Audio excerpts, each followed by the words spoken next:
And now to tonight's SmackDown.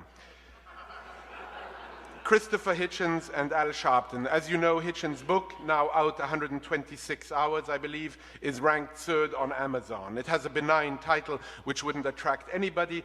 God is not great, how religion poisons everything.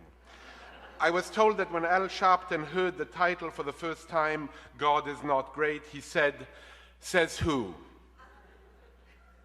To serve as umpire and referee, I have asked Jacob Weisberg, the editor of Slate, the free online daily magazine offering analysis and commentary about politics, news, and culture, to welcome on the stage Christopher Hitchens and Al Sharpton. I would also like to very quickly thank not also only Jacob Weisberg, but Carrie Goldstein. I worked with Carrie the last time to bring to this library John Hope Franklin and President Clinton.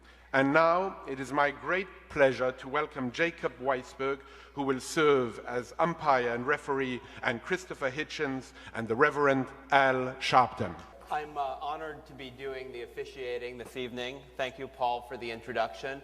I will be doing the referee's honors without a striped jersey or a whistle or red cards or flags, because these two gentlemen, in addition to being among our most formidable debaters, you may have seen Reverend Sharpton debate already. You may not have seen Christopher Hitchens debate. Our gentlemen, and I know it will be very civil to each other, although I think well, I won't hold you back. Our format tonight, Christopher is going to start out with a statement of some of the ideas in his book for about 5 minutes. I'm going to give Reverend Sharpton a chance to respond for about the same length of time. Should they need any prodding, which I seriously doubt, I will provide it. And we will go back and forth for about an hour, and then we'll have some time for questions for about 20 minutes or so before we wrap up. Maybe more. Well, we'll go to questions, I think, as soon as debate flags. To start with, the brief introductions. In this corner, Christopher Hitchens. I would call him the devil's advocate in this debate, but he has actually played that role. If you read his book, he recounts the story of when he was invited to the Vatican to argue, pro bono, I believe, against sainthood for Mother Teresa.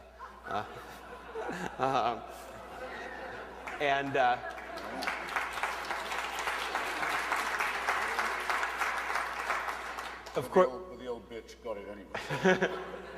of course, hold back. Of course, to call him devil's advocate is probably doesn't do him justice, because to many people he actually is the devil, less because of his views about God than because of his views on the Iraq War, which we may or may not get into this evening. He is the author of, I believe, 18 distinguished books, including monographs on the subjects of Thomas Paine, Thomas Jefferson, and George Orwell, a book on Anglo-American relations. I won't go through all of them here, but several of them collect his literary and political essays, which you can read, among other places, in Vanity Fair, Slate, and The Atlantic. Last week, he won yet another National Magazine Award for columns and commentary. In this corner, Reverend Al Sharpton. He is a Pentecostal minister, a civil rights activist, and, as you know, a former presidential candidate. He also has a radio talk show on which Don Imus recently appeared so unsuccessfully. Unlike Christopher Hitchens, he is a man of God. He was ordained as a minister at the age of 9. Is that correct? He grew up in Brooklyn and Queens. He has led protests. He led a protest in Vieques in Puerto Rico, which led to the closing of the American naval base there.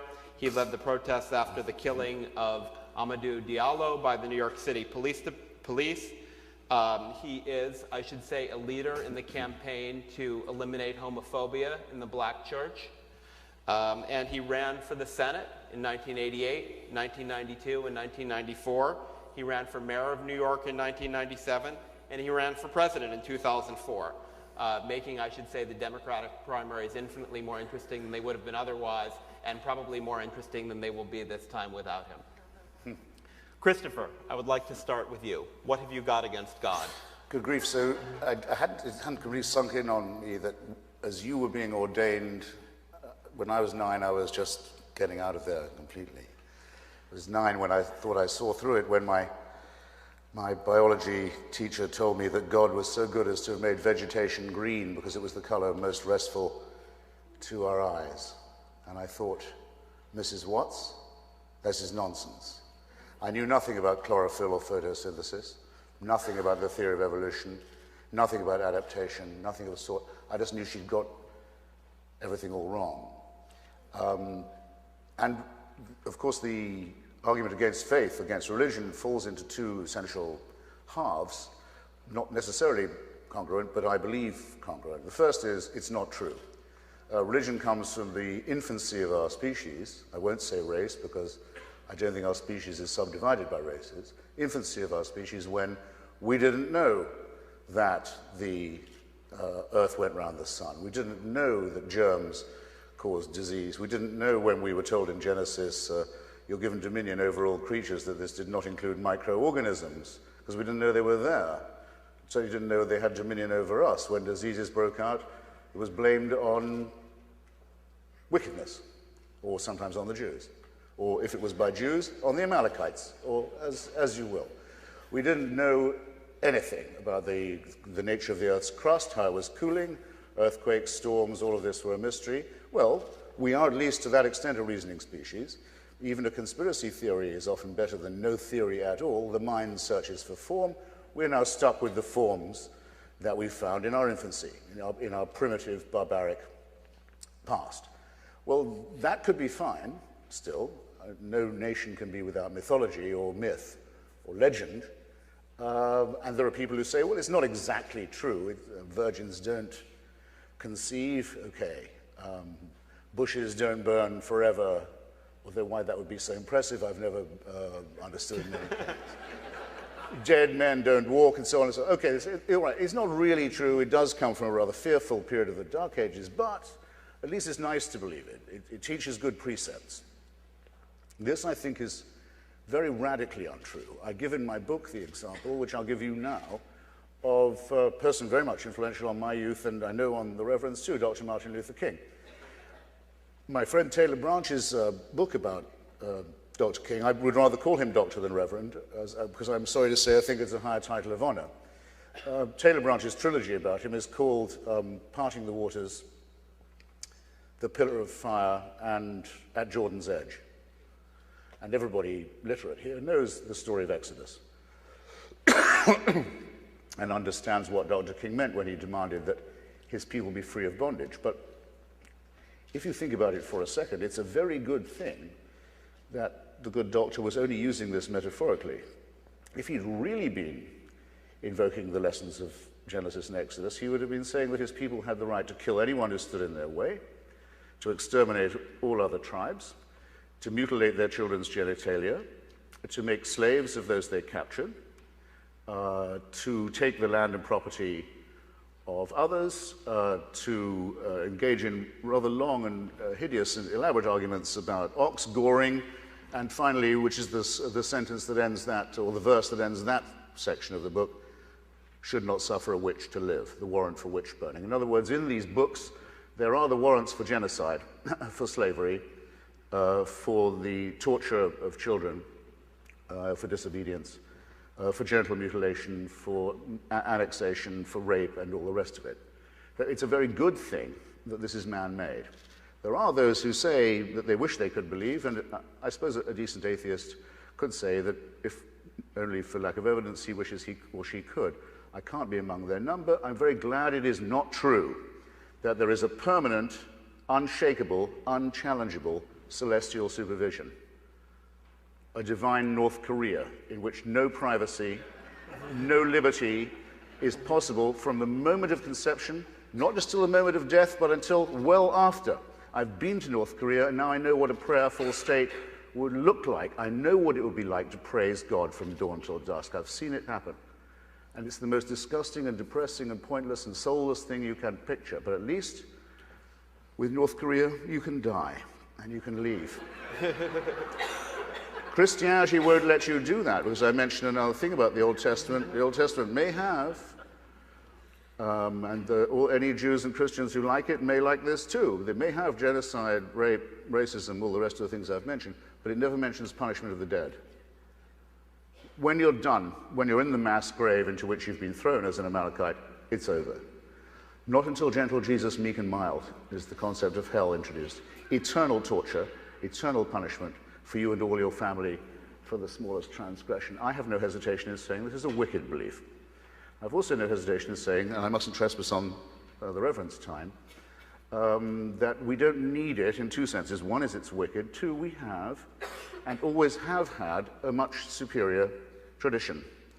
We know that Democritus and Epicurus worked out in ancient Athens the world was made of atoms, that the gods did not exist and certainly took no interest in human affairs, and would be foolish to do so, and would be wicked if they did.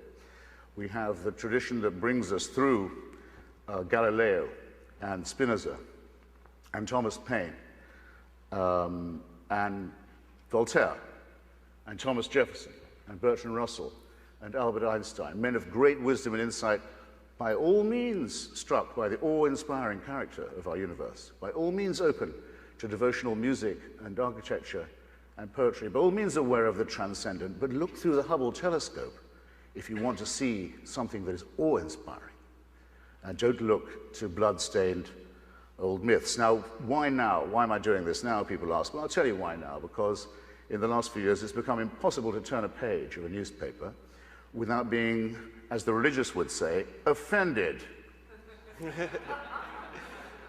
In other words, I don't think I sound self-pitying if I say that I'm offended that a cartoonist in a tiny democratic country in Scandinavia, Denmark, can't do his job without a death threat, and that no American magazine or newspaper would reprint those cartoons, either to elucidate the question or in solidarity. I'm offended that civil society in Iraq is being destroyed, leveled by the parties of God. I'm offended that people in this country believe that they have the right to advocate the teaching of garbage to children under the fatuous name of intelligent design. I believe that we're... I thought you'd never clap. Just as I believe that where religion ends, philosophy begins, where alchemy ends, chemistry begins, where astrology ends, astronomy begins, and now the people will say, well, let's give equal time to astrology in the schools. It's nonsense, dangerous and sinister nonsense. The Pope says, AIDS may be bad, but condoms are much worse. What kind of moral teaching is this? And how many people are going to die for such dogma? You see what I mean? So I'll be very brief. There's an end to this, an end particularly to the cultural cringe that says that if someone can claim to be a religious spokesman, they are entitled to respect. I have to say it in your presence, sir. I think that the title Reverend is something people should be more concerned to live down than to live up to. Thank you. Thank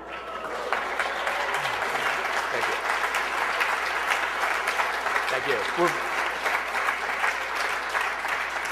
We will get back to some of that, but Reverend Sharpton, in your rebuttal, would you take a moment to correct Christopher on his misconception that religion was somehow incidental to the civil rights movement?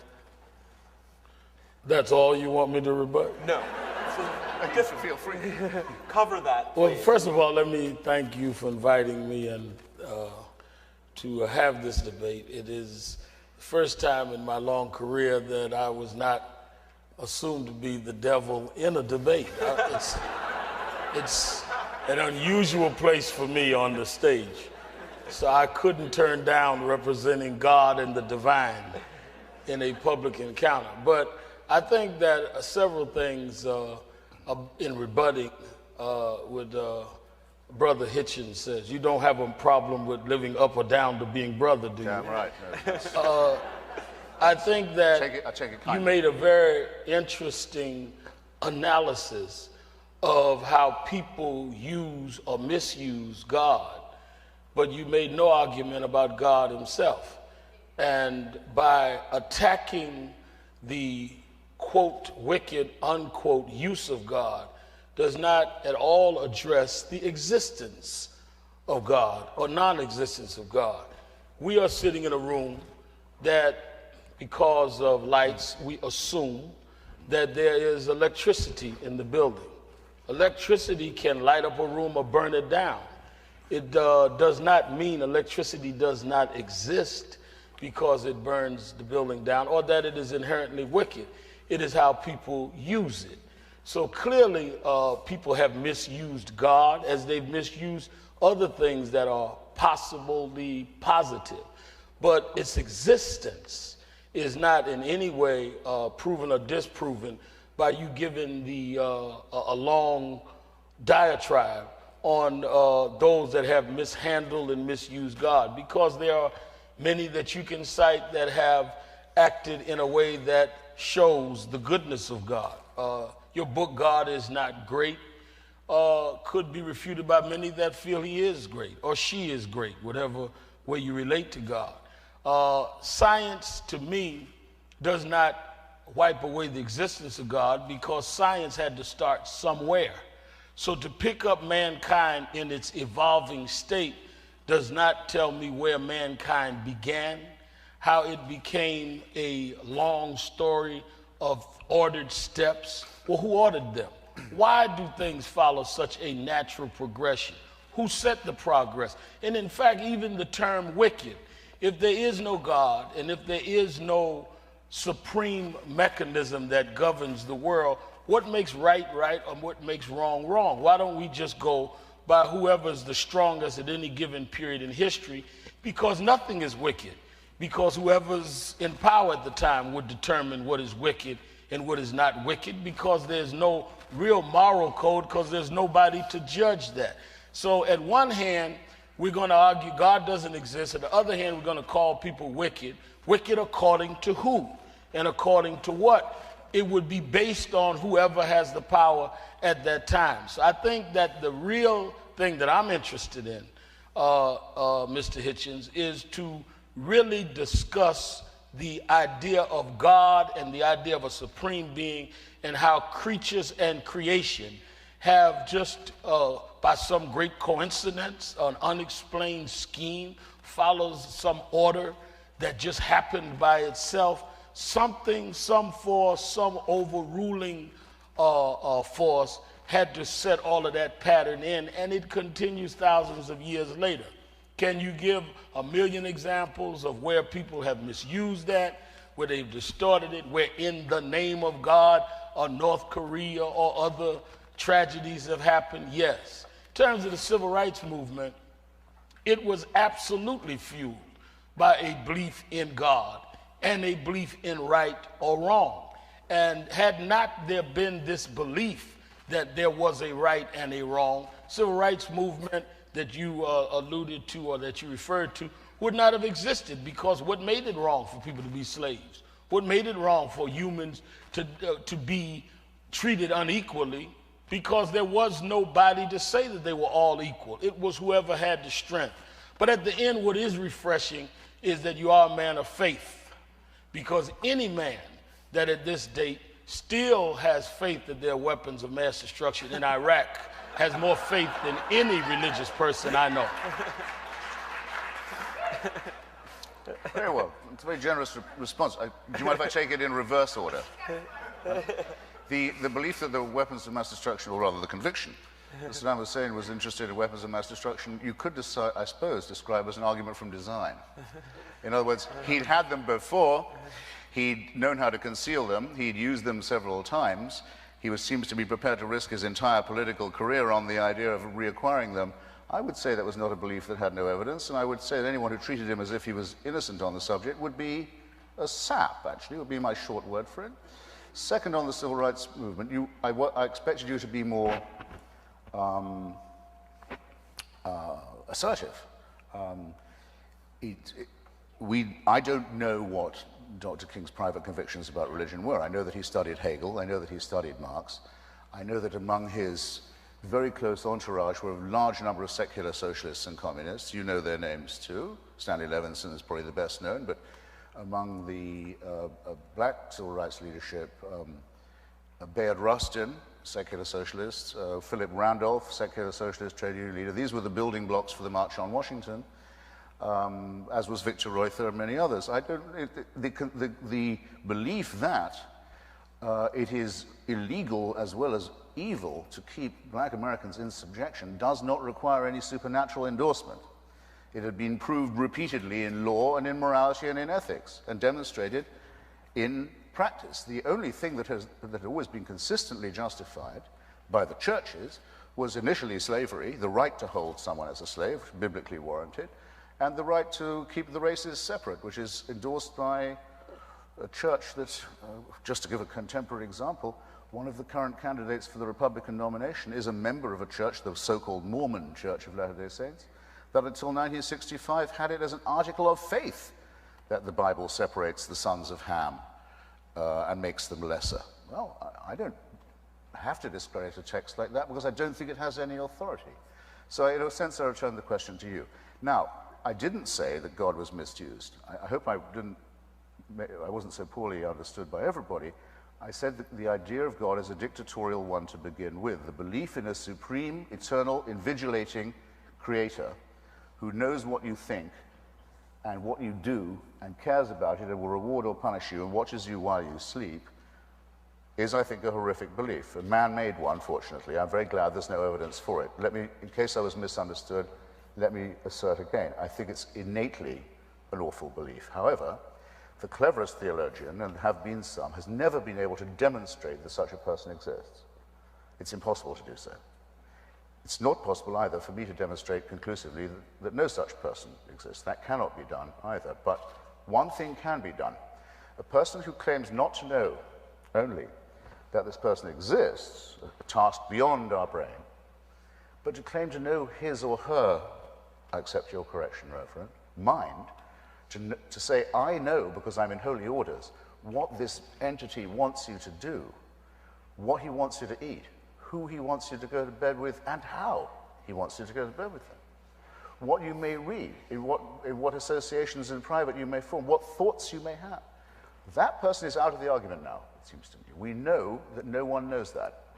So the claim made by the religious that they know God, they know his mind, and they can tell us what to do in his name is, I think, exploded. Further, it is not argued by my side, at any rate, or by no one I know on it, that our presence here on the planet is something that is susceptible of a smooth, logical, reasonable explanation. To the contrary, we are still very much in doubt as to precisely how we came to be human and to separate ourselves from some of our common ancestors. And, we also know that of the species that have been on this small planet, in this tiny solar system, since the beginning of measurable time, of the number that were ever in existence, more than 98.9% have become extinct. A certain solipsism, I think, is required to believe that we, as a resulting species, are somehow the center of the created cosmos. This is not modesty, as the Christians call it. It's not humility. It's an unbelievably arrogant claim to make.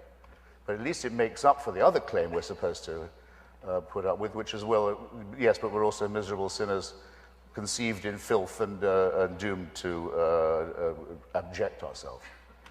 Both of these positions are too extreme, too strenuous, too fanatical, and both of them reinforce each other in unpleasant ways, and both should be outgrown by us. Voila. Well, I think you probably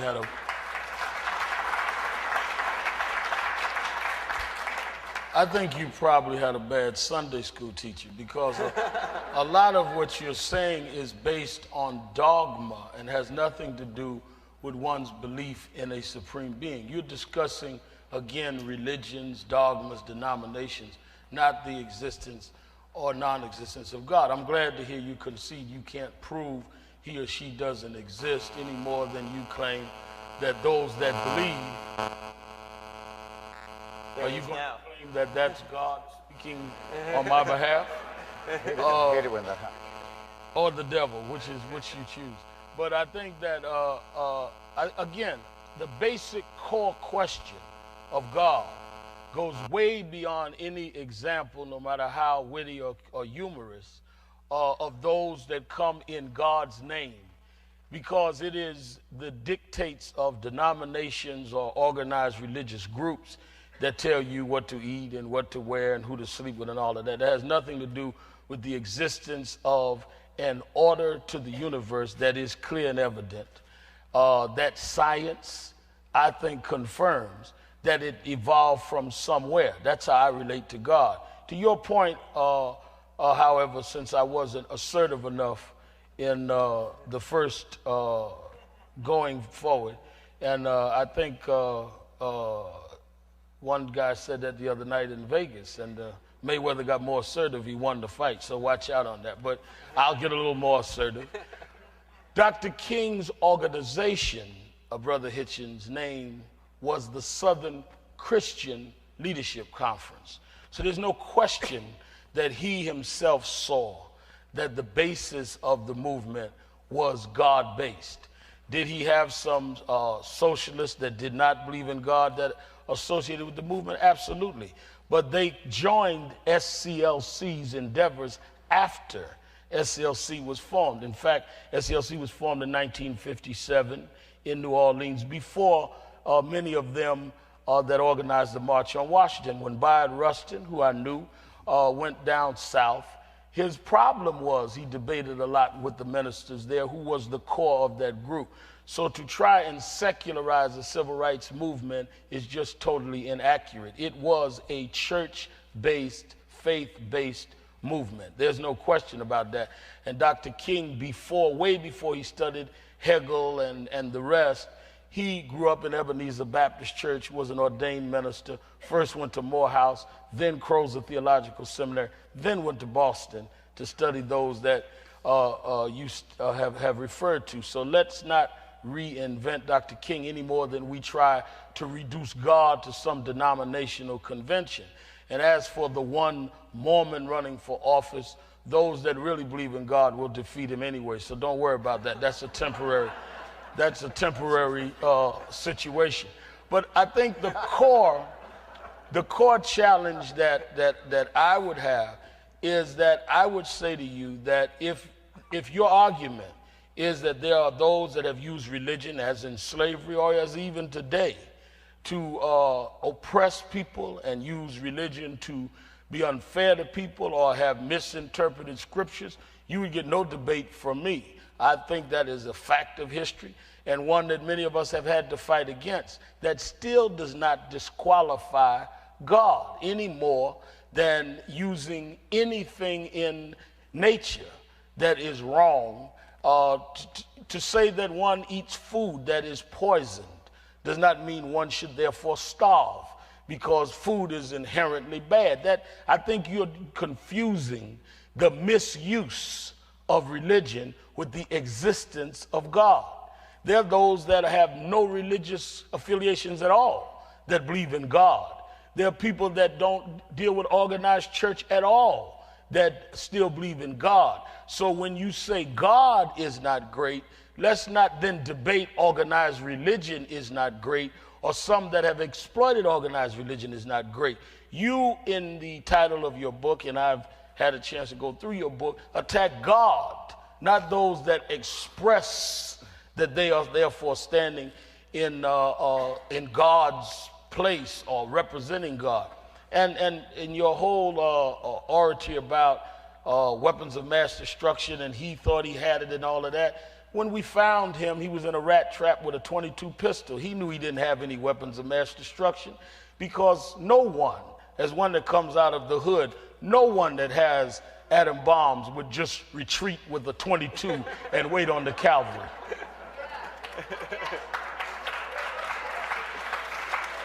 Any order you like. I think I better stick to the reverse order. No, well, that's why a very good time to attack him was before he could get back what he'd lost by way of WMD. He didn't have any then, and he wasn't going to get them back either, any more than he was going to improve his relations with Al-Qaeda. They were as good as they were ever going to get, and that was fine by me. Maybe an argument for another time, but believe me, I'm not reluctant to have it. Then we're of one mind, essentially. I mean, after all, I did not deny what's common knowledge, that Dr. Martin Luther King was the Reverend Dr. Martin Luther King. and was indeed at the Ebenezer thought Baptist you Church said in you didn't know Thomasville. his No, I beliefs. said I do not. I cannot say to you that I know that he was a believing Christian. No, I cannot. I mean, neither can you say that to me any more than we seem to be of one mind on this too. Neither of us can prove or disprove the existence of God. The difference is between us. I don't say that I'm an ordained minister, because I don't think I could push it that far. Since you're evidently an agnostic, which is a confession that I'm very welcome to have not extracted from you, but heard you make. Now, here's the question. You say these texts are misused. I say that they are not.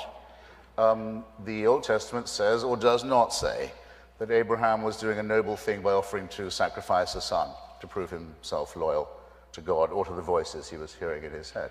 It says there was a noble thing for him to do. He was rewarded for it by a great posterity and a great long life. Offering to murder his son because of hearing voices in his head. This is not moral teaching to me. Is it not the case that the Old Testament says that the Amalekites must all be destroyed down to the last child, every one among them, leave not one? Yes, it does say that.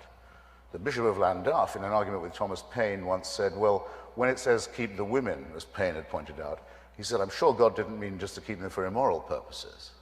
Well, what does the Bishop of Llandaff know about that? It says kill all the men, kill all the children, and keep the virgins. I think I know what they had in mind. I don't think it's moral teaching. To this day, there are nutbag settlers, some Israeli citizens, some of them Americans, some of them Israeli Americans, trying to settle the West Bank in the name of this prophecy and throw other people off their land and establish a theocracy that will bring on the Messiah and, they hope, Armageddon and the end of the world. Well, I think the United States Supreme Court should hear argument that not one American dime can be used constitutionally for that project. Okay, it's high time. Cut it off. These people mean us real harm, and I'm not going to dilate about what their Muslim brothers say about us. When the Quran does not say that you may be killed for changing your religion, but the Hadith, the so-called sayings of the Prophet, which are taken just as seriously, do say that. So when someone says, I'm a Muslim, and I'm telling you, Mr. Rushdie, if you apostatize from this faith, you're dead, he's not misquoting the texts. Sir, he's not. He's quoting them accurately. I think, I'll phrase it as understatedly as I can, I think we could do without a lot of this. Christopher. Well, let me respond. I think enough already would cover a lot of this stuff. You are debating points I didn't make. I said you keep confusing the existence of God, again, with religious denominational beliefs. I'm not debating whether... Are they separable? Yes. Well, fine. Yeah, very much so. I think that you're quoting the Bible.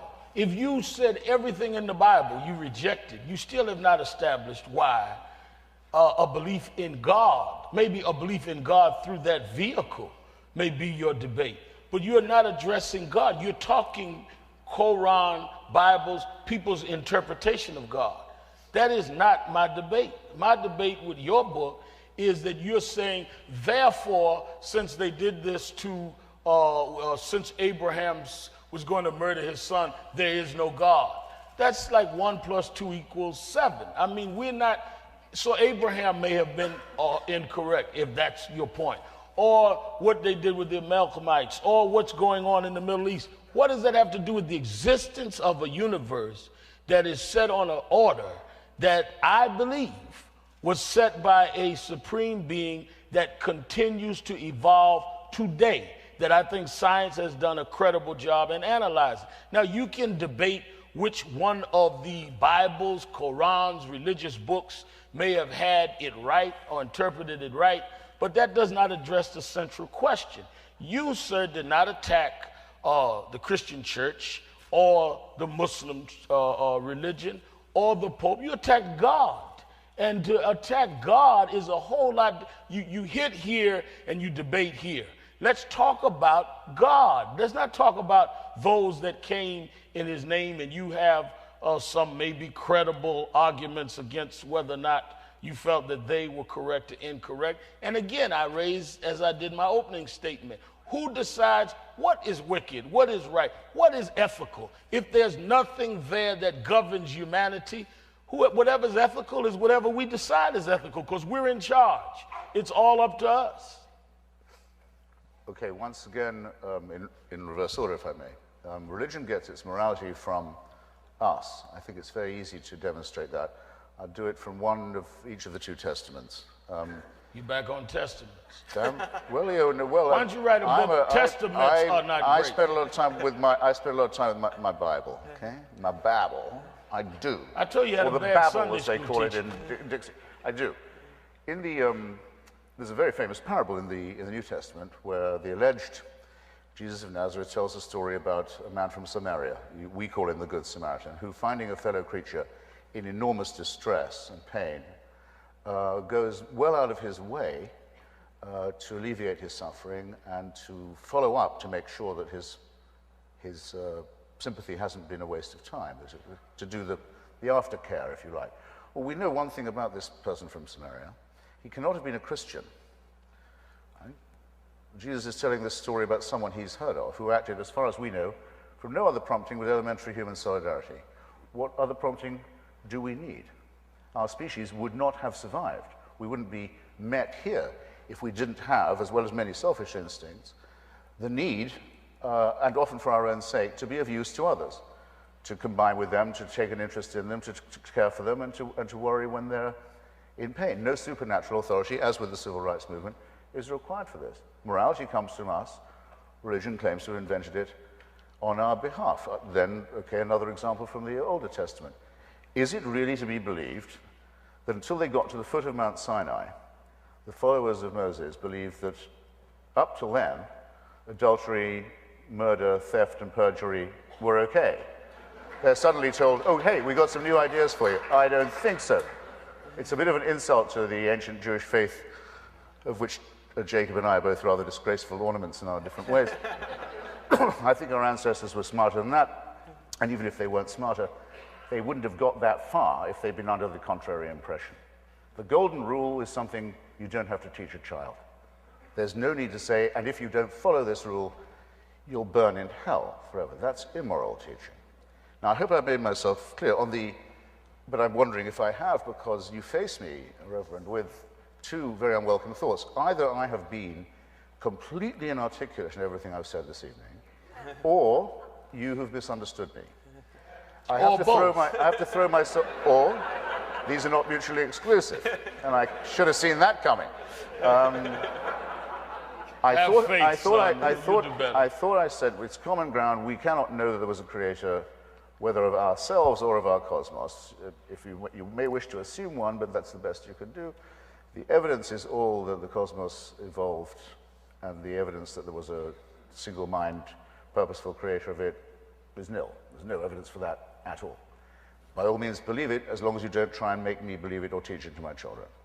Well, let me say, I have to insist, because that's not a difference of opinion. I will meet you on common ground there, but I would say that many people, I among them, in our own lives, have had experiences that make me believe that there is a God, and make me believe that my seeking God and seeking the guidance of a supreme being is real to me. I'm not going by Moses. I'm not going by Peter. I'm not going by the man that you said was allegedly Jesus of Nazareth. I'm talking about in people's personal experiences with their interaction through their own faith with God can say that you or no one else can tell me that did not exist. If I was only sitting up here arguing with you over scriptures, then you would have points that I would consider valid to this discussion. But I'm not here to defend scriptures. I didn't write those scriptures. I lived my life. And in my life, the existence of God has been confirmed to me in my own personal dealings, and my own faith being vindicated and validated. That had absolutely nothing to do with scriptures, whether they were right or wrong. And again, I pose the question, when you raise the issue of morality, if there is no supervisory being, then what do we base morality on? Is it based on who has the might at any given time? Who's in power? What is morality based on? If there is no order to the universe, and therefore some being, some force that ordered it, then who determines what is right and wrong, what is moral and immoral? You use very religious terms interchangeably while you attack the idea of a God. There is nothing immoral if there's nothing in charge, because everything becomes moral if, in fact, the species as we are is all there is. We'll determine, let's decide every 4 years what's moral. Most Republicans do, but I mean, let's do it in the sense of, let's just say, forget all of that. We'll decide morality based on every period of time, because there is nothing up there governing in any way. And you don't have to burn in hell to understand that life has certain guiding posts that has been set there well beyond your own being. And I think to think that the whole world was waiting on one's birth, your birth or mine, or death to set the framework of morality, I think that is very arrogant. It's also delusional, but it is very arrogant at best. Again, in reverse order. Don't look for help from the referee. I'm over here. I incline in your direction, sir. Said it before. Very suggestive thing that you just said. If there was no one in charge, how would we know how to act morally? And this is a very profound observation. It's said it's argued by Smerdyakov in the Brothers Karamazov. It said, without God, anything is permissible. Some people believe that. Some people believe that without the fear of divine total surveillance and supervision, everyone would do exactly as they wished, and we would all be wolves to each other. I think there's an enormous amount of evidence that that's not the case, that morality is innate in us, that solidarity is part of our self-interest in society as well as our own interest, and very much to argue the contrary, that when you see something otherwise surprising to you, such as a good person acting in a wicked manner, it's very often because they believe they're under divine orders to do so. Stephen Weinberg puts it very well. He says, left to themselves, evil people will do evil things and good people will try and do good things. If you want a good person to do a wicked thing, that takes religion. For example, I simply do not believe that my Palestinian friends I've known for years think that to blow yourself up outside an orphanage is a moral act, or inside one is a moral act, or in an old people's home in Netanya is a moral action, that anything in their nature makes them think this. But their mullahs tell them that it is, and that the person doing this is a hero. I do not think that any person looking at a newborn baby would think, how wonderful, what a gift, but now just let's start sawing away at its genitalia with a sharp stone. Who would give them that idea if not the godly?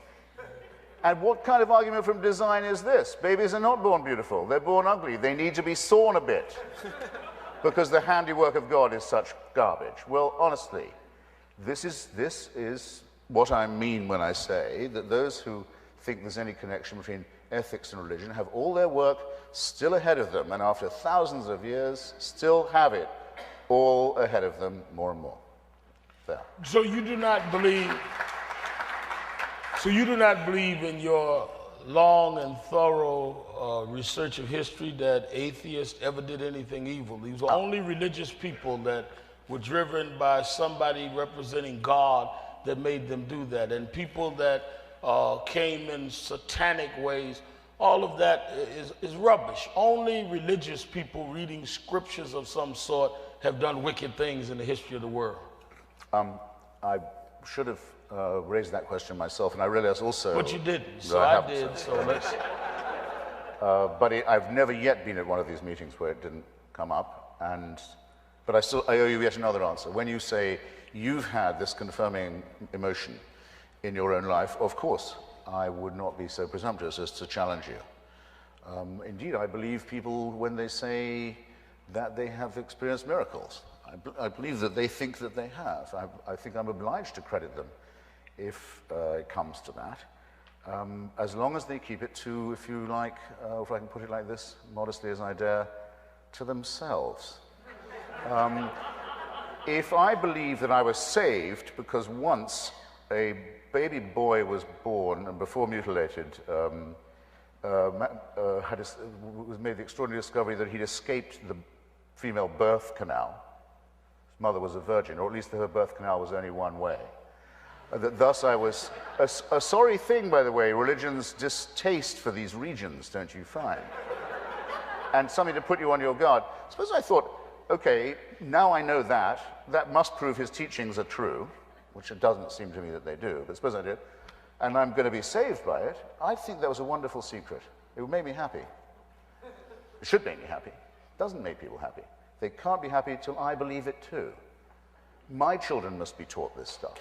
No, sir, no, ma'am, no day, no way, no shape, no form. You keep your illusion private.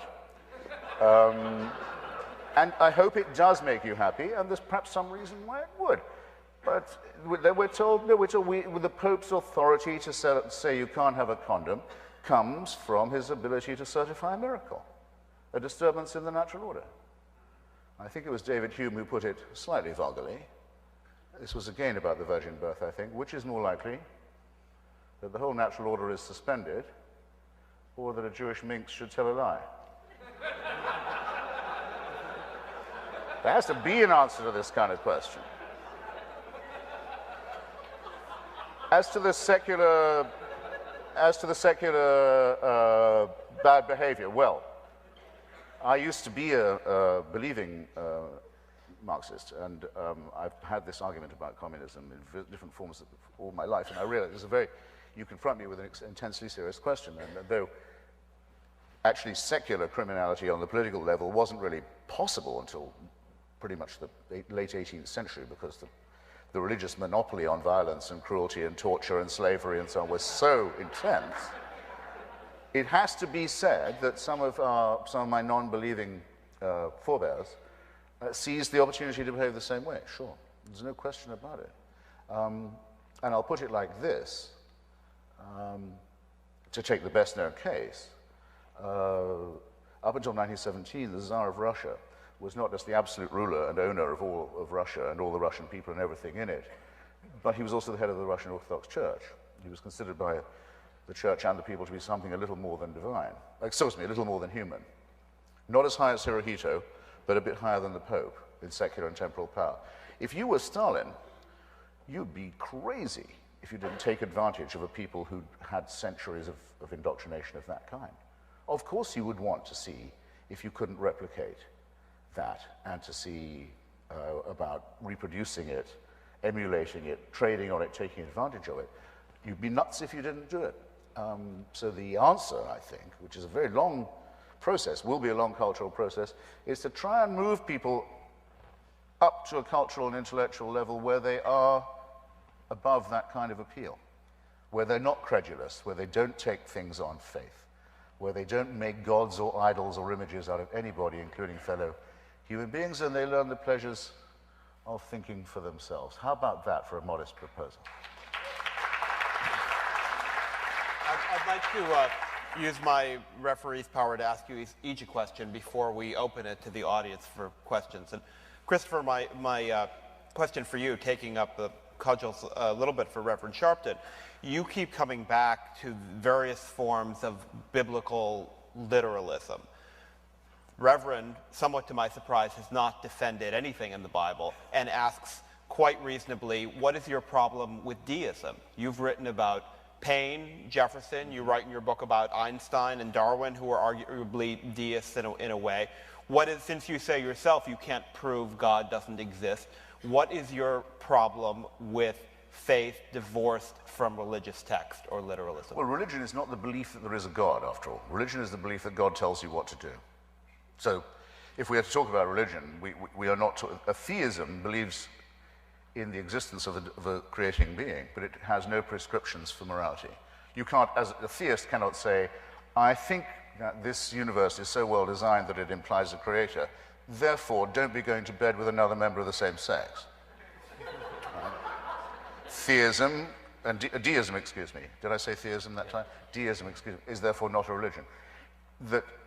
This is a first for me. I have never yet met someone in holy orders who has said that the words of the holy books are nothing to do with God. I know there's a lot of laxity in the churches these days. And I've been trying to encourage it, but I mean, it seems to me I could have been pushing at a slightly more well-defended door. Jefferson, who could have been a great paleontologist, a great botanist, well, was in fact all of these things, couldn't shake the feeling that the sheer order and beauty of it implied something. But he had these great discussions with his French counterparts. How come the shells, the seashells, you find them so high up on the mountaintops? What is that? He had no idea. He died after 1819. The great day in 1819 is the day that Mr. Lincoln is born and Mr. Darwin is born, same day. I know which one of them was the greater emancipator, too. Jefferson couldn't see as far. We just didn't have the horizon. Now you can hold to the deist belief if you choose, if you like. But the overwhelming evidence is that we do have an explanation for the origins of the species, ours and all others. And that each new discovery made, in however remote a part of the Earth's surface, in paleontology will confirm or not confute or not contradict the body of knowledge that we have so painstakingly erected. So everything else added to that is a work of what the Church of England used to call supererogation. It's needless, it's unnecessary. Occam's razor disposes painlessly of it. It's gone, it's history. To turn it to you, Reverend Sharpton, for a moment. I was expecting you to, I think you've very eloquently made a version of the argument from design. You have argued of an idea of spirituality, but you haven't defended the Bible at all. I mean, isn't that what you do from the pulpit? Maybe I read the wrong book. I did not get the book that Hitchens wrote, The Bible is Not Great. I didn't get a copy of the book that Religion is Not Great. He said God is not great. And I have yet to, after several inquiries here tonight, get him to address that. And when I read his book and hear him talk, he makes a case against everything other than God. Maybe the name of the book should have been God is Not Great, I Don't Think. Or you have the right to think he's great if you just don't tell me. That might have been a more appropriate title. But I'm waiting for him to establish that God, not King James, not Muhammad, not Jerry Falwell, God is not great. So to ask me to defend who I have no personal relationship with, no belief in, is I'm in the wrong debate. I think that we can then agree that as long as I don't bother the sedate scholarly world of Mr. Hitchens, that I can believe in my God. And he's fine. And I'm fine with that, because I am certainly not trying to convert Mr. Hitchens. I'm just trying to have him understand that he cannot impose upon me how I relate to God by quoting things that I may or may not believe anyway. I'm afraid we're not going to have any conversions tonight. And I wasn't expecting any, although you never know if Christopher is going to start speaking in tongues before we're done. Let's take some questions from the audience. There's a mic on that side. Is it working? Go up so that we can actually hear you. Thank you very much. Gentlemen, thank you very much for the discussion. This question is for Mr. Hitchens. Based on your prior writings, based on most recently a Time Out interview with you in which you claimed that the only time you ever prayed to God was for an erection, I'm going to ask you this question. Was that a miracle? Oh! Woo! What Anyway. people... The question, Mr. Hitchens, is... What people usually want to know was the prayer answer. And Not me, baby. The answer Should we, normal, sane Americans, continue to be so bedazzled by a bespoke, off-cam superficialist who just wants the U.S. to pick up the many disastrous pieces of the British Empire, and whose understanding of God is much shorter than his penis. I don't mind. Assuming that was not a question, let's try another one. Well, no, I thought it was. It sounded interrogative. I mean, I don't want anyone to think I'm dodging anything, is all.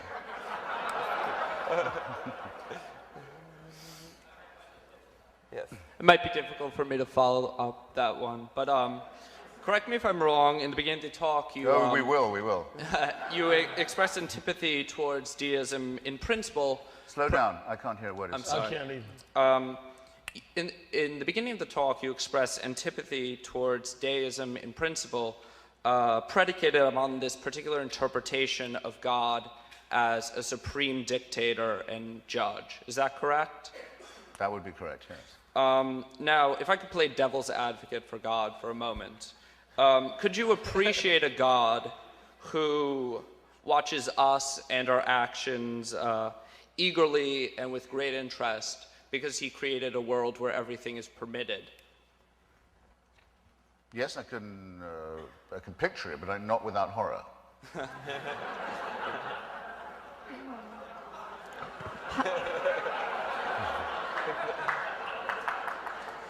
Hi, Christopher. My name is Linda Ward Selby. I came from Toronto for this. This isn't about my penis, is it? No. I wanted to ask you, in light of the number of intellectuals and well-educated people and Templeton Prize winners that invoke the names of Richard Dawkins, you and others who are speaking out and liberating us right now, are they deluded, dishonest, or emotionally dysfunctional? And may I also ask, with regards to your book, you mentioned that at age 9 that you realized that you might have been an atheist, but yet had 2 religious weddings, one Greek Orthodox and then Jewish. Why did you do that? When my second wedding came along, I went for the Justice of the Peace in a real estate office under a stuffed trout. Now I got the problem. 2 failed marriages and 1 failed erection. You gave up on God. You still don't know. You still don't know how that prayer was answered, Reverend. That's what you might call a premature ejaculation on your part. Not if I had Mary to give me witness. I'm sorry, but I only have one ex-wife, and not even she in her most adamant moments would describe our marriage as failed. I will say this, by the way. I hope to encourage anyone here who might be ever in any difficulty. If you had a child with someone, you really can never be divorced from them. And she and I are very proud of our children, and they are rather happy with us. It's a pity we couldn't get along better, but anyway, don't let me get too husky about this. On with the show, skipping lightly over the genitalia. Isaac Newton was a spiritualist, as far as we know. He seems to have believed in a number of weird and crackpotted theories. Joseph Priestley, the great Unitarian and rationalist and defender of the American Revolution, forced to flee from England to Philadelphia after the monarchists and Tories burned his laboratory, discoverer of oxygen, believed in the phlogiston theory, the most exploded theory that we know of. You'll find the coincidence or coexistence of superstition and mania of all kinds with great scientific achievement all over the place. There may now be people who are real physicists. Fred Hoyle was actually one of them, the late Fred Hoyle, the man who believed in steady state and disbelieved what he contemptuously called the Big Bang, was also a man of odd, intermittent faith. It doesn't matter. What you could not do is say that your evidence as a physicist or a biologist supported your private religious beliefs. It would be a coincidence. Whereas if you're Richard Dawkins, the coherence between what you have found and what you've contributed to science and the extreme unlikelihood of the existence of any God is pretty striking. Hope that's clear. Please. First of all, I have no interest in anyone's sex life. Sorry. My question builds upon your response. Why do so many people seem to feel such a deep need to believe things which are obviously untrue? Homeopathy, angels, UFOs, you name it. All the claptrap which fills endless magazines, television shows, etc. As I understood the question, it was essentially why is there such a persistent need for faith? Why do so many people continue to believe if Christopher argues that the species has evolved beyond the need for it? Is that your question? Well, not quite. What is the fundamental attraction of the illogical? Is what? Say it again. What is the fundamental attraction of the illogical? Oh, is it the illogical? Yeah, I understand. Yeah. Are people drawn to religion because they're drawn to superstition and things that aren't logical? Well, you first. Let's go in reverse. All right. Then, well, look, there's a poem by Philip Larkin called Church Going, which I hope anyone here who has not read, that's sentences going nowhere, I hope anyone who hasn't read that poem will let me do them a favor and look it up for themselves before this time tomorrow, which would perfectly express my point of view. It's a wonderful statement by the greatest English poet of this period about the experience of visiting a church, not wanting to be able to believe, but not being able to dismiss the seriousness, the history, the tradition, the beauty of it. I couldn't do without the poems of George Herbert or John Donne either, which are strictly devotional poems. I think you could fake being a devotional painter. You could be a painter who didn't believe in God and pretend you did for patronage. You couldn't fake being John Donne or George Herbert. I couldn't do without their work. I couldn't do without Gothic architecture or devotional music either. I wouldn't trust anyone who did, who had no feeling for this. And people who don't know what the numinous and the transcendent feel like, who don't experience anything, combinations of landscape and music and poetry, and also the melancholy of one's own life, the realization that we're going to die, and that our children actually need us to do so. Other melancholy reflections of this kind are, to that extent, not poetic, not human, not literary, not civilized. But the supernatural adds to this absolutely zero, it seems to me, and in some ways subtracts from its grandeur and its seriousness. So I'm one of those who Pascal is actually thinking about, or was thinking about when he wrote. He wrote to the person who is so made that he cannot believe. There are millions of us. There always have been. There are now. There are going to be many more of us in the future. We're just a little bit fed up of being treated like freaks in American culture.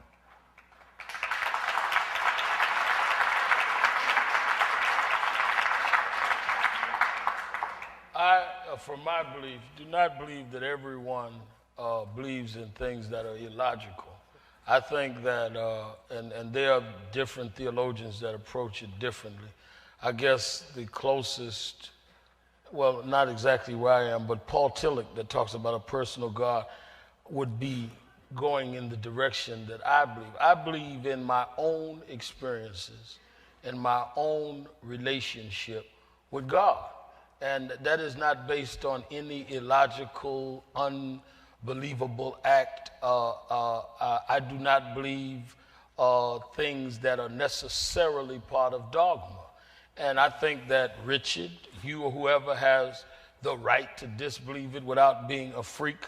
But I don't think that I am a freak that believes in illogical things, because I believe that the reason the world operates in a certain order is because there is a supreme force that ordered it. And I don't think that, I happen to agree with Richard that I think religion has been one of the most misused things in history, but I don't think that has anything to do with the existence or non-existence of God. I think that has something to do with man's misuse or use of what is absolutely there, and that is a supreme being. Thank you. We have a lot of questions. Let's get through as many as we can. Sir. I wonder if you both might comment on this. In an age when there is so much, as Mr. Hitchens would put it, wonderful secular knowledge that should disprove or replace the value or the importance of religion. All the modern knowledge that we have, why is it that in so much of the world religion is growing rapidly? In the global south particularly, evangelical Christianity is growing at a tremendous rate, and there are plenty of statistics to back that up. And even when people experience the most horrendous evil, they seem to turn in some strong ways towards religious belief. My brother-in-law is a U.S. Air Force chaplain. He served 2 tours in Iraq. He's presently in Afghanistan. He ministers to men and women who have seen horrendous evil and experienced it firsthand. And yet his services are overflowing. He's done many baptisms. Please help us understand a time when the human race should have grown out of all of this. Why is it growing so dramatically? Thank you. Do you want first go with that? I'm happy to yield to that. Well, at the risk of being callous, I seem to have gone inaudible. Yeah. I don't think that we should be paying for chaplains. I don't think the US government should be employing any. James Madison's co-author of the Virginia Statute on Religious Freedom and of the First Amendment, therefore, was very adamant on the point, very clear. There shouldn't be, it's flat out unconstitutional to pay or employ a chaplain to open the proceedings of Congress or to be in the armed forces. We can't have chaplains on our payroll. That's that. People who want to pray can't be stopped, but they can do it. Of all the solitary activities, apart from the search for, never mind. Surely that's one that doesn't need a paid state mediator. It's a negation of the American Revolution. So that first. Second, yes, the modernity, involving as it does a huge exchange of technology and population and innovation in a very churning and vertiginous manner, of course means that a lot of lives have to be lived in a very insecure and risky way.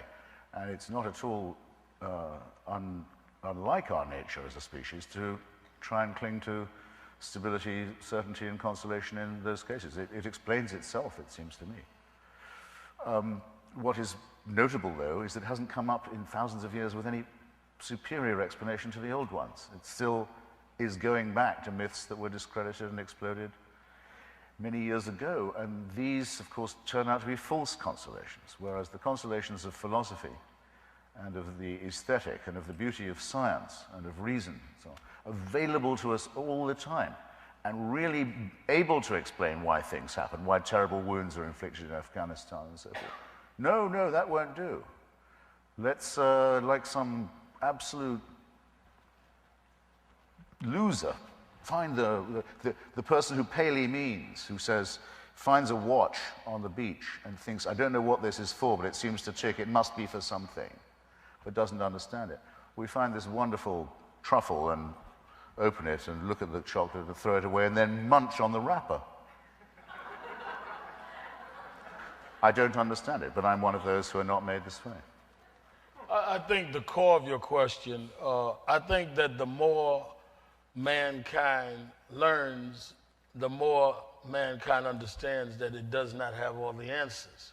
And that's why people continue to reach and seek answers that is beyond what even in this age we've been able to discover. I think that is why. And I think that there's also the innate emptiness in mankind to always go back to the core of what made mankind in the first place. And that, to me, is a supreme being. I think that answers the question of why I think the Sorry. I thought you got the Holy Ghost or something while I was saying. But I think that's why you see the rise of evangelism. That's when it shout and holler. Whether or not I agree with the rise or not is another question. But I think the quest is inspired because of the increased knowledge has not answered the question of where it begins and what governs all of the things that obviously operate in some order and with some precision. And I must say, at the risk of my sounding callous, it amazes me that it doesn't bother you that we spend $2 trillion in a war we should have never been in. You just worry about paying the chaplains to pray over it.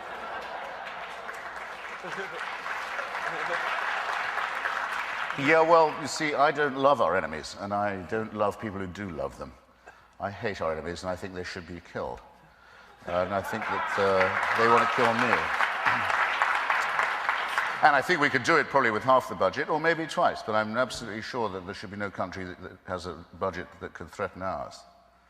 And I'm not sentimental about the point. I wanted to have another whack at that very question now. So the people that preach God and love should shut up and remain private, but killers ought to just go and just kill people that they call their enemies. That's very ethical. And the people who preach Allahu Akbar, the people who preach Allahu Akbar had better find out that there's a stronger force than them, and one that also has unalterable convictions and principles, and that can also be offended, and that they're offended at their peril. That's what I think. Now, to the last question, I just want to have one more run at it. You already answered. I know, but if you don't mind. You tried twice. When I started hurling myself around like a shout and holler person. I understand. That was because there's no right or wrong with you, so go ahead. Answer 3 times. The questions that they come and ask these chaplains are, why? Why does it happen that the nicest guy in my unit just took a round through the throat, you know, that I've just been at this village where all the children have been killed, and where you can fill in this for yourself. Why? That's what the question, isn't it? Well, have you ever heard any spokesman of any religion give an answer to that question? They've had thousands of years to think about it. No, they haven't come up with a question at all. Unless to say, as they used to when it was a plague or a war or a tsunami, well, it's probably a sign of sin. You've been punished. The Archbishop of Canterbury in England 2 years ago says he really worries how God could be so mean as to unleash a tidal wave towards Christmas time in Asia. You can't believe you're listening to this stuff. Now, if you ask me, okay, I'll say, why did this happen? Why did the best guy I know get cancer of the throat or get mugged or slaughtered or whatever it was? I'll say, because we belong to an imperfectly evolved species where the adrenaline glands are too big, the prefrontal lobes are too small, and we bear every sign of the stamp of our lowly origin. And only by realizing the fact that we are mammals are we likely to be able to talk any sense about it. And if you say, well, why did that city fall down or be overcome by waves, or that volcano kill all those children? I say, well, hate to break it to you, but we live on a cooling planet whose crust hasn't quite settled yet, and these are to be expected. And there is no other explanation for them, and don't believe anyone who says there is. Well, this is not perhaps perfect ethical instruction, but it does conform to the Hippocratic injunction, primo non nocere. At least I'm not lying to these people. At least what I say can do them no harm, and at least it cannot increase the illusions they already have. And usually when you go to that village and ask, why have the children been killed? It's because someone who believed in God thought that they had it coming.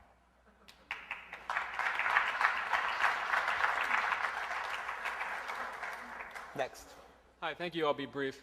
The question of where to find morality, with or without God, is one which I think is certainly too large for either side of this debate to resolve within the space of a few hours. You can't hear me? However, I think Mr. Hitchens has made a start at least offering a possibility of how we might find morality. I'm sorry, just get to a question. We have a lot of people waiting. Okay, I'm sorry. Reverend Sharpton has resisted Mr. Hitchens' attacks on the institutions that relate or claim to relate God's will, but expresses doubt as to how we can have morality without God. So I'm wondering if criteria such as personal experience are all we have without the legislature of shared religious texts. How are we to move on from moral solipsism and actually find morality? I think that it is Mr. Hitchens that says that we found morality in ourselves, that we know morality. I would argue that the reason you can find it within yourselves is because of a sense of God and a pattern in human character that was there. There's no scientific evidence offered by non-believers as why this morality would be there, other than it just evolved somewhere that we would have this sense of morality. I don't think that it has to be governed by organized religion. That's all. Hi. First of all, I just want to say I'm writing a book, and it's called An Atheist Defends Religion, Why Religion Succeeds and Atheism Fails. So I am an atheist, but I defend religion. And Really splitting the difference here, huh? Yeah. I know. I just lost it. I'm sorry. I'm sorry. Well, my question is to Christopher is how you can justify wanting to take something away from people from 95 that gives meaning to 95% of the American people and replace it with something that gives meaning to just 5% of the American people. Well, what an incredibly stupid question.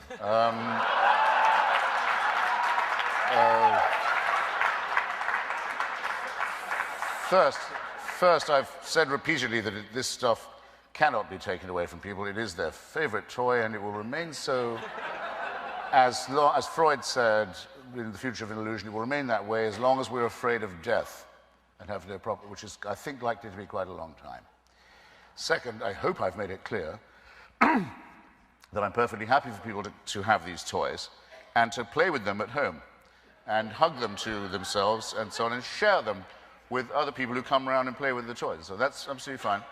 They are not to make me play with these toys. Okay? I will not play with the toys. Don't bring the toys to my house. Don't say my children must play with these toys. Don't say my toys might be a condom. Here we go again. Are not allowed by their toys. I'm not going to have any of that. Enough with clerical and religious bullying and intimidation. Is that finally clear? Have I got that across? Thank you. Next, quick question. Yes, Mr. Sharpton. If morality comes from whatever God tells people to do or whatever God says is right and wrong, rather than the objective requirements of human life, then how is God any different than Stalin? But I never said that. I think Mr. Hitchens said that God tells these people this. I said that God, if there is no supreme being that sets a framework for the world that has a framework of right and wrong, then what do we base it on? Do I think God calls the leaders of the church every morning and tells them what's right and wrong after they read the New York Times? No. I think that there is a framework based on what is right and wrong in humanity by the force that created humanity.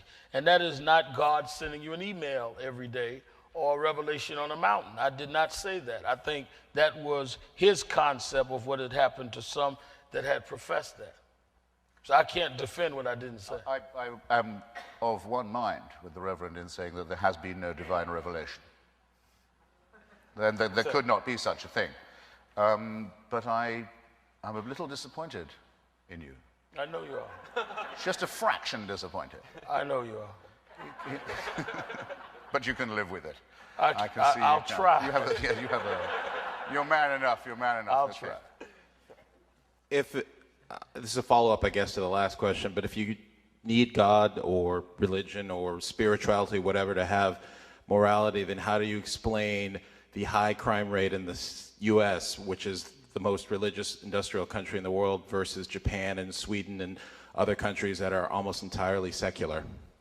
Well, I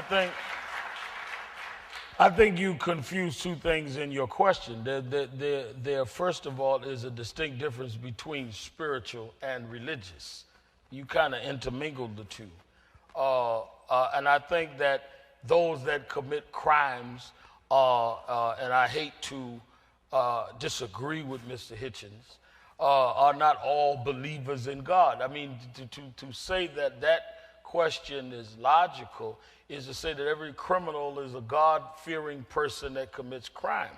I have a feeling, I certainly don't have the data at my disposal as my good friend Brother Hitchens, but I would suspect atheists commit crimes too. I can absolutely vouch for that. We're of one mind. We're coming together. We are of one mind. I mean, look, I know, I just said the question was supposed to be helpful to my side, but I don't find it so for two reasons. One, it's too approximate. I mean, just as you hear people say something I think is very fatuous, there are no atheists in foxholes. You've heard it. There are very few atheists on death row either. But I wouldn't make that a case for my side. It's just not the way I argue. I do notice that Christians or other believers tend to say, if a baby falls 25 floors and lands with a bounce on the lawn and is unharmed, they attribute it to divine intervention, and if it falls 2 feet off a table and cracks its skull and dies, they just say that's bad luck. I have noticed that tendency, and this is, I think, a version of that. The burden of proof in any case is not on our team, if you will. We don't say disbelief in God will make you a better person or make you more moral. We are arguing against those who say that a belief in an unprovable supernatural will make you more moral. Now, that we know is not true. That we know is not true. Because there's not just a lot of ordinary crime committed by the faithful, but there's a lot of extraordinary crime, such as suicide bombing and genital mutilation and many other things, that's committed because of and only because of faith. So the way to get the crime rate down would be to increase atheism and disbelief? There is no corollary, as I was careful, I think scrupulous in saying, there is no corollary on the atheist side to that. But those who argue that religion is a source of morality have, as always, and as so far this evening, all they're explaining still ahead of them. And that's with 2,000 years of failure to chalk up. Pretty wet performance, I must isn't it? say this, and I know we have some more questions.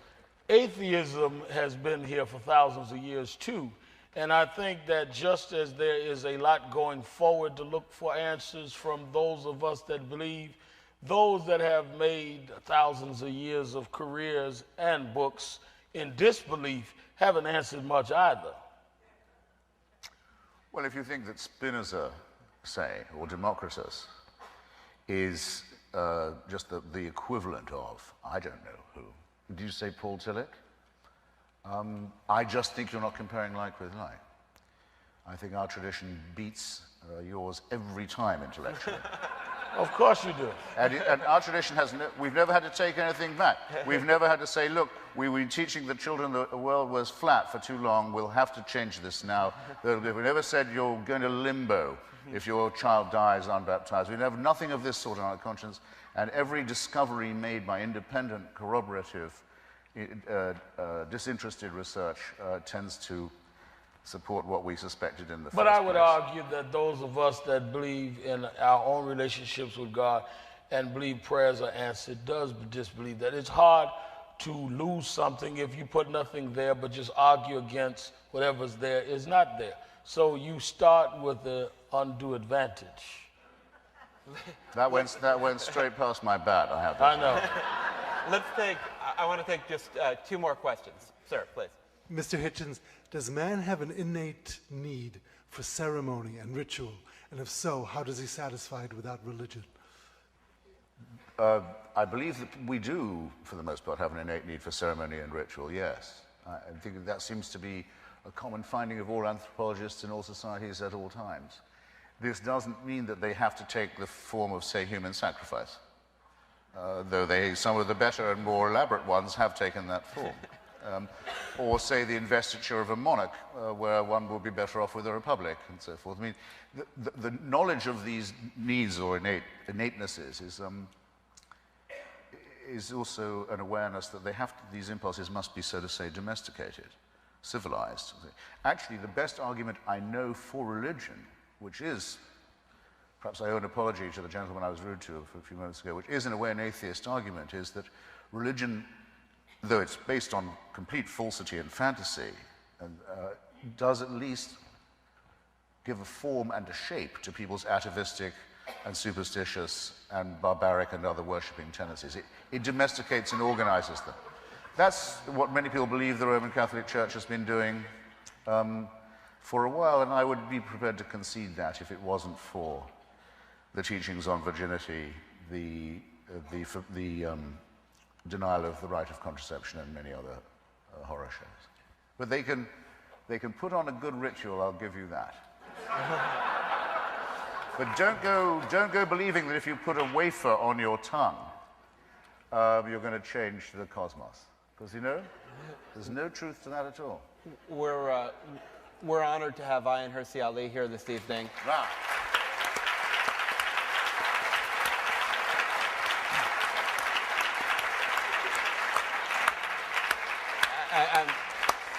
And I'm going to give her the honor of the last question. Yes, thank you. And I've become an atheist, and if Brother Sharpton answers my question, I might go back to faith. My God in here. I'm glad there's at least one persuadable person here. Mr. Sharpton, you repeated many times tonight that you did not want to talk about religion, you wanted to talk about God. Is it unfair then to ask you to give us the evidence of his existence? Is it, for instance, unreasonable for you to tell us if he or she or it created this world order? Who created him then? Who created? God. I mean, what was before him? Well, let me finish all my questions. Oh, I thought you only had one. This is a... Well, it's important. Okay. It's a long conversion. Go ahead. And finally, isn't it odd that you carry a Christian title and that you refuse, even for once tonight, to defend the church and the content of the Bible? Because we are here.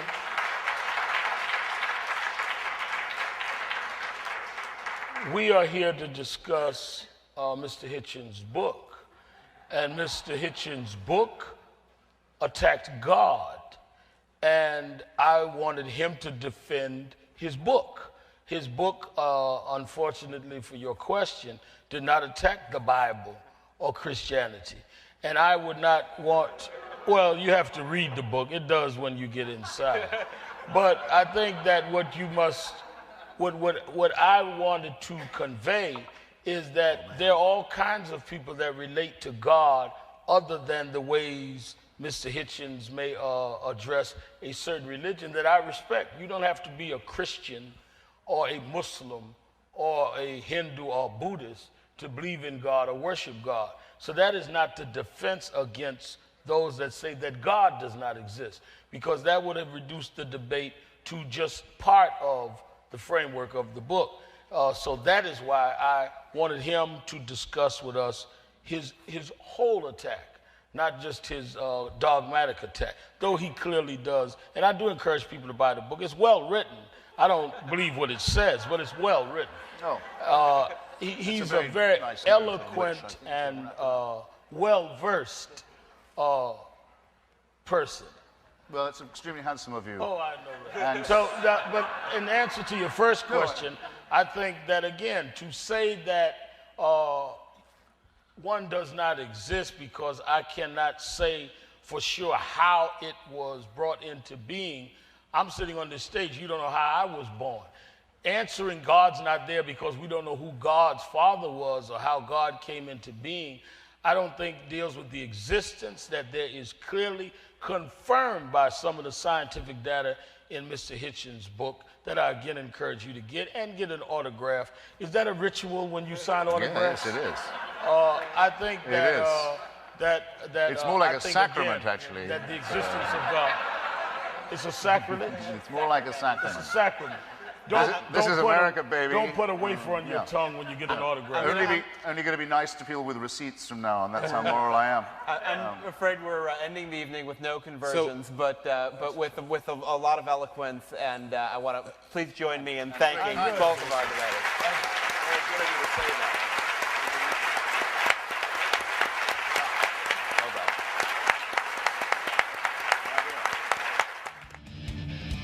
Thank you for watching.